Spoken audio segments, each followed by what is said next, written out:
In today's video, we will listen to an everyday conversation between two colleagues, Anna and David, about the science of memory and strategies for remembering names. Part 1. The Social Nightmare. Anna, are you okay? You look a little bit stressed. You have been staring at your coffee for 5 minutes. Oh, hi, David. I am sorry. I am just replaying last night in my head. It was a disaster. Was it the networking event? The one for the new clients? Yes, that is the one. It was terrible. Honestly, it was a nightmare. What happened? Did you spill coffee on someone? No. I wish I had spilled coffee. That would be easier to explain. I met the new regional director.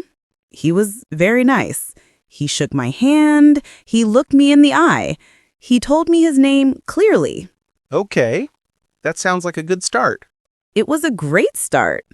But then, literally 2 seconds later, I introduced him to my boss. And David, my mind was completely blank. Oh, no. Yes. Gone. Vanished. I stood there with my mouth open. I couldn't remember his name. It was so embarrassing. I felt like the rudest person in the world. Anna, take a deep breath. You are not rude. And you definitely do not have a bad brain. It feels like I have a bad brain. I remember song lyrics from 10 years ago. I remembered the plot of every movie I have ever seen. Why can't I remember a simple name for 10 seconds? Because names are not simple. Actually, I was reading a fascinating report about this exact topic yesterday. It is called the Universal Social Nightmare. Really? So I am not the only one? Absolutely not. Almost everyone struggles with this.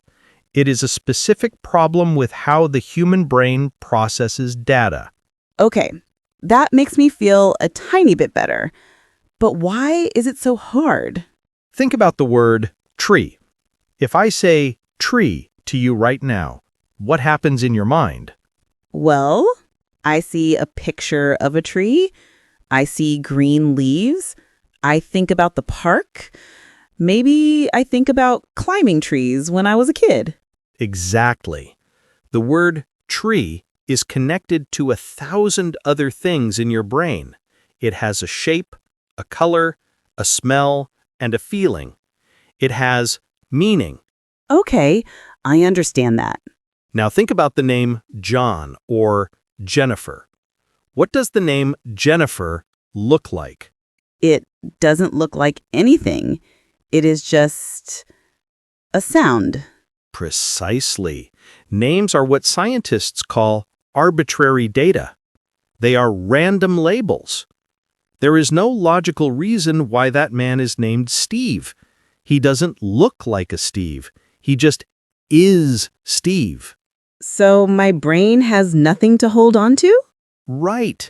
When you hear tree, your brain hooks that information onto a huge network of knowledge you already have.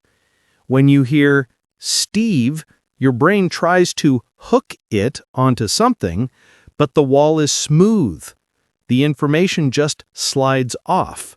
That is a really good description. It just slides away. And there's another problem, the synonym problem. What is that? Imagine we're talking and I forget the word for big. I can just use a synonym. I can say huge or large or giant. You will still understand me. Yes, the conversation continues. But you cannot do that with a name. If you forget the name Tom Hanks, you can't say, that actor named Bill Banks. It doesn't work. No, you need the exact label. Exactly. You are forced to use one single, narrow path in your memory. If that one path is blocked, you are stuck. There is no other way around it. Part 2. The next in line effect. Okay, so names are slippery and hard to catch, but I think I make it worse. I think I stop listening. You probably do. Do you know what happens in your head when you meet a group of people? I start to panic. And what are you thinking about while you panic? I'm thinking about myself. I'm thinking, does my hair look okay? Is my handshake firm? What am I going to say when it's my turn? Exactly. This is famous in psychology. It is called the next in line effect. The next in line effect? Yes. Imagine 5 people standing in a circle. They are taking turns introducing themselves. Person 1 speaks. Person 2 speaks. You are person number 4. Okay, I'm picturing it. When person number 3 starts talking, the person right before you, your brain stops listening completely Why? because your brain is busy rehearsing. You are practicing your own introduction in your internal voice. You're saying, "Hi, I'm Anna. I work in marketing," over and over again. That is exactly what I do. I'm so worried about my turn that I tune out everything else. It's like your brain has a spotlight. You shine the spotlight on yourself to prepare.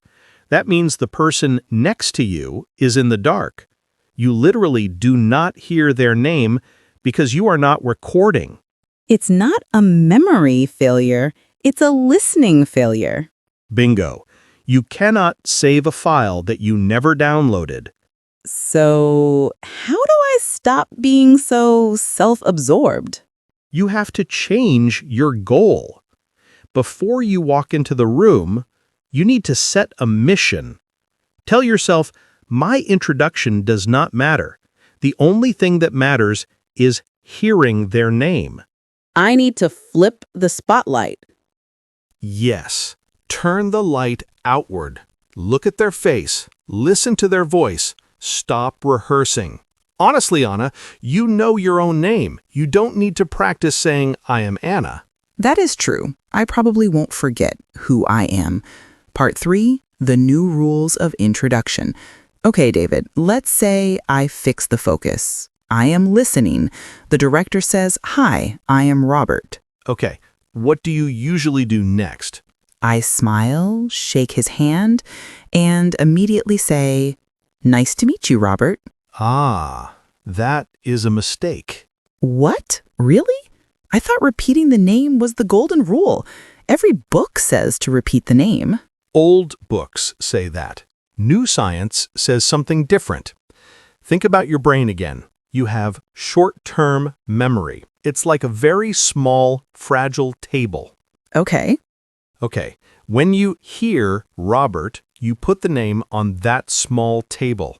It is very unstable. If you immediately speak, your brain has to switch tasks. It has to find words, move your mouth, and plan a sentence.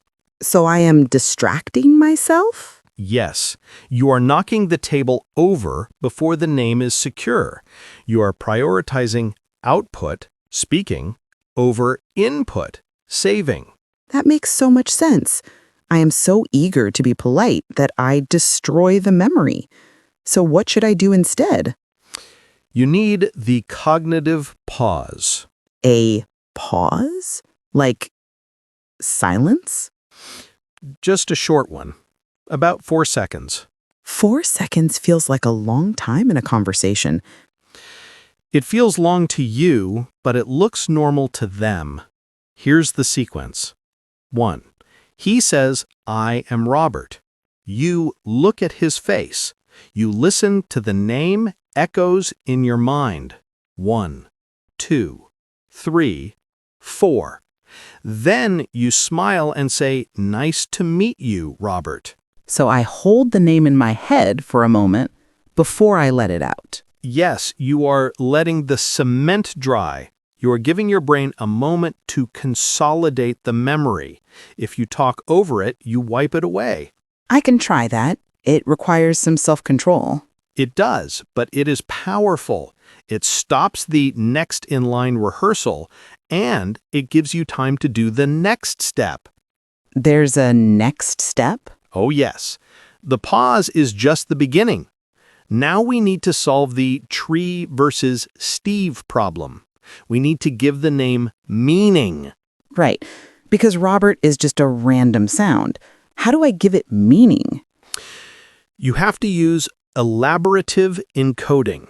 Basically, you have to turn the sound into a picture, a weird, crazy picture. I'm not very artistic. You don't need to be an artist. You just need an imagination. We use a checklist called PAVE. PAVE. P-A-V-E? Yes. P is for personal. Use an image you already know. A is for action. The image must be moving, not still. V is for vivid. It should be colorful, loud, and bright. And E is for exaggerated or absurd. It should be weird or funny. Okay, this sounds fun. Can we practice? Definitely. Let's try the name Blake. Imagine you meet a man named Blake. Okay, Blake. It sounds like lake? Or maybe cake? Lake is good. Black Lake is even better because it uses the sound B. Now, look at Blake's face. What is distinctive about him? Maybe he has very blue eyes? Perfect. Now, use PAVE. Create a personal, active, vivid, exaggerated image involving a black lake and his blue eyes. Okay, I imagine his eyes are not eyes. They are two deep, dark, black lakes. And maybe there are boats sailing inside his eyes? That is fantastic. That is absurd. It is weird. You will never forget that. It is a little creepy, but I can see it clearly. Good. The brain remembers creepy. The brain forgets boring. Let's try another one. Jennifer. Okay, Jennifer. We said earlier that it doesn't mean anything, but the sound, Jen, sounds like chin, or maybe the drink, gin. Let's combine them. Imagine Jennifer has a very pointy chin. Okay, I am visualizing her chin. Now make it an action. Maybe she's balancing a bottle of gin on her pointy chin? Make it more intense. Maybe the bottle breaks. Smash! There is glass and liquid everywhere on her chin. Ouch! Okay, that is definitely vivid and exaggerated. So when I see her face again, Your brain will spot the chin. That's the trigger. Then it will replay the movie of the smashing bottle. Gin, Jennifer. it seems like a lot of mental work to do in 4 seconds. It is a skill, like typing or driving. At first, you're slow.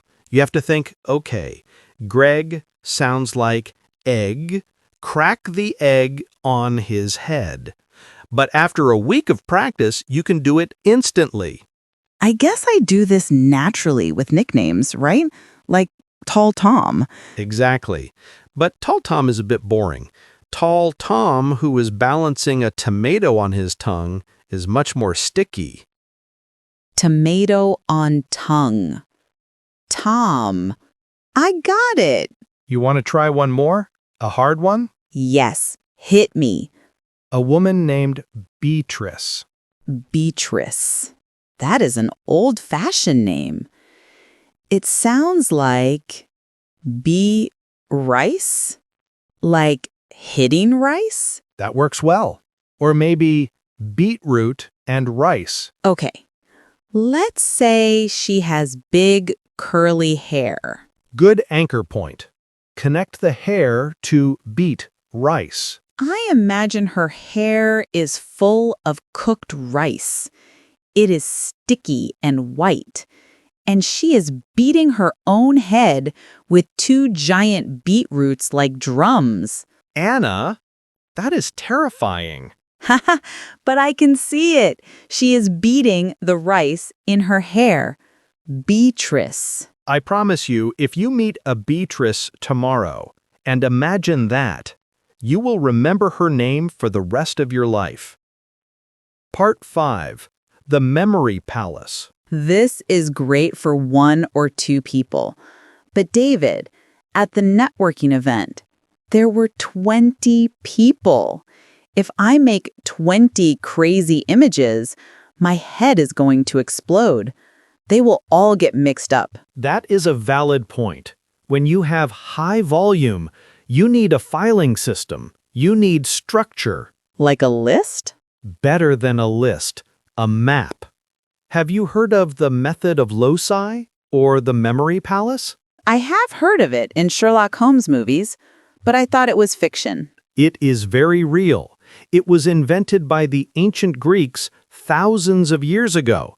They didn't have smartphones to write things down, so they used their brains as hard drives. How does it work? It relies on your spatial memory. Your brain is incredible at remembering locations. Anna, can you close your eyes and walk through your childhood home? Yes, easily. I see the front door, the hallway, the kitchen to the left, the living room to the right. See? You didn't have to study that. You just know it because you lived there. The map is permanent. So, how do I use the map for names? You take the PAVE images we just created and you place them in specific spots in your house. You turn your house into a gallery. Can you walk me through it? Sure. Let's use the layout of your current apartment. What is the first thing you see when you walk in? There is a coat rack and a small shoe bench. Okay. Let's say the first person you met at the party was Garage Door Greg. Okay. We don't just let Greg float in empty space. We put him on the shoe bench. So, Greg is sitting on my shoe bench, and a garage door is slamming on his head? Yes, it is blocking your way. You have to step over him. Now, who is the second person? Let's say it was Smashing Gin Jennifer. You walk past Greg. What is the next room? The kitchen. There is a big white fridge. Perfect. Jennifer is in the kitchen. She is smashing gin bottles against your white fridge. There is glass everywhere. Okay. Greg on the bench, Jennifer at the fridge. Who is next? Rice beating Beatrice. The next spot is the living room sofa. Beatrice is jumping on your sofa. She is getting sticky rice all over your clean cushions while beating her head. My apartment is becoming a very chaotic place, David. That is good. Chaos is memorable. Order is forgettable. So, when I want to remember the names later, You just take a mental walk.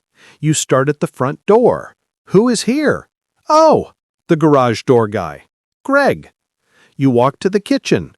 Who is destroying my fridge? The gin girl. Jennifer. it creates a sequence. That is brilliant. It stops them from getting jumbled up. Exactly. The location acts as a hook. Even if you forget the name for a second, if you look at the fridge in your mind, the image of the gin bottle will pop up. Does it have to be my house? No! It can be any place you know perfectly. Your office, your walk to work, even your own body. My body? Yes, we call it a body palace. Station 1, your feet. Station 2, your knees. Station 3, your hips. Station 4, your shoulders. Station 5, your head. So I could have Greg holding onto my ankles? Yes, and Jennifer sitting on your knees.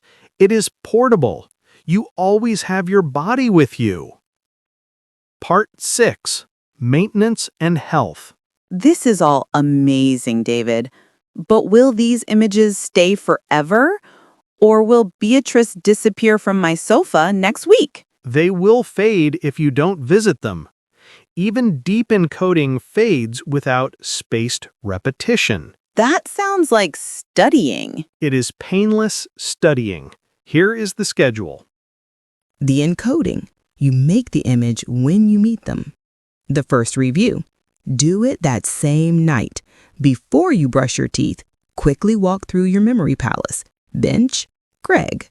Fridge, Jennifer. Sofa, Beatrice. It takes 10 seconds. The second review. Do it the next morning. Maybe while you're making coffee. Just 2 times? If you do it the next morning, that usually locks it in for weeks. Sleep is when the brain permanently files information. If you remind your brain after sleep that this data is important, it sticks. I can do that. It takes less time than feeling embarrassed about forgetting. Exactly. Also, there are some basic health things. Did you know that stress shrinks your working memory? I believe that. When I am anxious, I can't remember anything. So, taking a deep breath before you enter the room helps. Also, believe it or not, chewing gum. Chewing gum? Some studies show that chewing gum increases alertness and blood flow to the brain. It wakes up the hippocampus. I might look a bit unprofessional chewing gum at a serious meeting. True, maybe save the gum for casual parties, but the deep breathing works everywhere. And caffeine helps too, in moderation. I have plenty of caffeine. One last thing, Anna. Be careful of the good enough trap. What is that? Have you heard of the Moses illusion? No.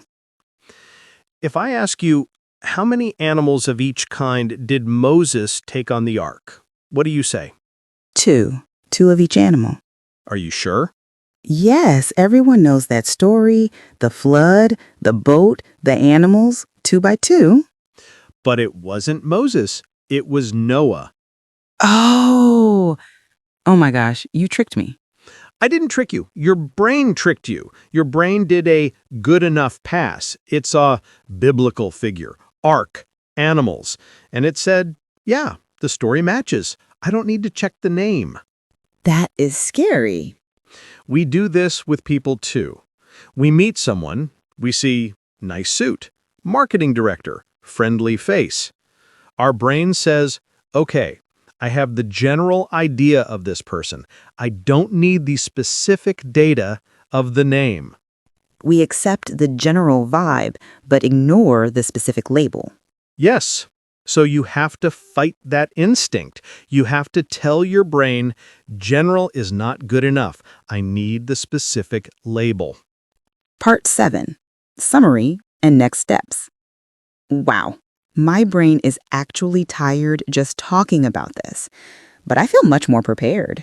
You should. You have a full toolkit now. Let me recap to make sure I have it all. 1. Mindset. Before I enter, I commit to listening, not rehearsing. I defeat the next in line effect. 2. The pause. When they speak, I wait 4 seconds to let the memory settle. 3. The image. I use PAVE, personal, action, vivid, exaggerated, to turn the sound into a weird picture. 4. The palace. If there are many people, I place those pictures in my house or on my body. 5. Review. I check the images that night and the next morning. You got it perfectly. I have a meeting with a new vendor tomorrow. His name is, actually, I don't know his name yet. That is your first test. I'm going to try the PAVE method. If he has a big nose or crazy hair, he is going to end up with a very strange image in my head. Just don't tell him what the image is. If you imagine him with a giant banana in his ear, keep that secret. Deal. Thank you so much, David. This actually turns a scary social situation into a fun game. That is the secret. When it's a game, your brain wants to play. When it's a test, your brain wants to run away. Go play. I will. See you later. Great work today. Keep going. Every lesson helps you improve your English. I'm excited to see you in the next video. Don't forget to like, share, and subscribe for more fun lessons. Keep learning and see you again soon.